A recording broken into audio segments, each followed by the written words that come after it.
The Boys Season 4 has been out for a little while now, a couple of weeks, so today I'm finally giving you my thoughts on this season. Hello everybody, my name is Jesse and welcome to my channel.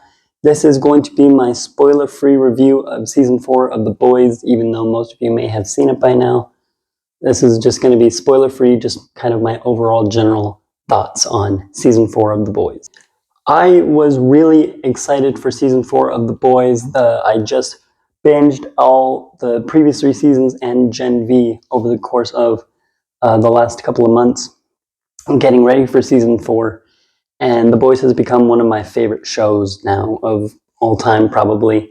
I love the superhero genre, and this show completely flips it on its head, and Season 4 continues to do that. Season 4 is more of everything you love from The Boys. More shocking violence, more dark humor and comedy, and a lot of more great satire on the superhero genre.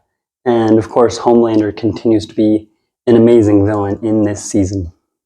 Butcher is still fantastic in this season. I love what Karl Urban is able to do with this character, and in this season he still tries to make jokes, he still kind of tries to make light of his situation, but he really as a character is much darker in this season, which is to be expected. I mean, how would you react if you just got diagnosed with compound V cancer and had only a couple months left to live? I really enjoy what they did with his character in this season. He's getting more and more ill every single day. He's becoming darker and darker, and really is just kind of accepted his end. I mean, in this season, Butcher is kind of at the point where he would rather just kind of drink himself to death than try and do anything about it. He just kind of accepts it, and it's like, well, I'm gonna die. I don't have a lot longer left to live, so I just got to try and do something with the time I have left. And on the same topic of Butcher, I really like what they did with the kind of clash between Butcher and Homelander in this season, especially in the first couple of episodes like 1 through 3.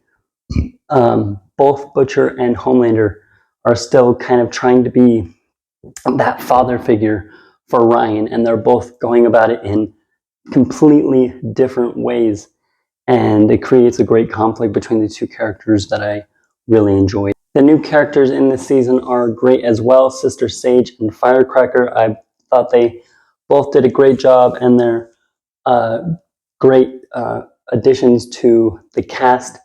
I thought they did something really clever and funny with Black Noir in this season that I really enjoyed, and you probably know what I'm talking about, but when you watch the show, you'll probably be just as surprised as I was. I thought it was very funny the way they pulled it off. I also really like what they did with A-Train in this season. They started giving him a really great redemption arc in this season that I'm excited to see how all of it really pays off in Season 5. And of course, I have to talk about Homelander in this season, the true ultimate villain of this entire show. And I think Antony Starr gives some of his best performances and acting as the character in this season. And from the very first episode, you can tell he's going to be crazy in this season. His mask of sanity is starting to really slip. He's starting to unravel more and more every episode. He's trying to be calm and sane in certain situations, and it's getting harder and harder for him to keep it down, to push it down.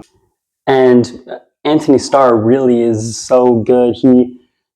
He's able to play the character so well that, I mean, you can tell, you can almost read so much of what Homelander is thinking just from, even without him talking, just from the twitch of a lip or the clench of a fist. He does so much nonverbal acting that is fantastic in this season.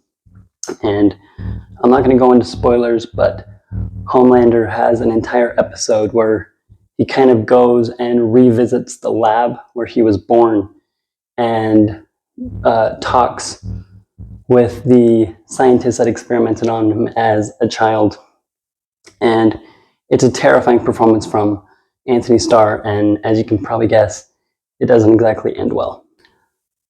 Of course, since it's The Boys, there's a lot of, it really pushes the boundaries on the violence and especially the nudity and kind of sexual situations in this season.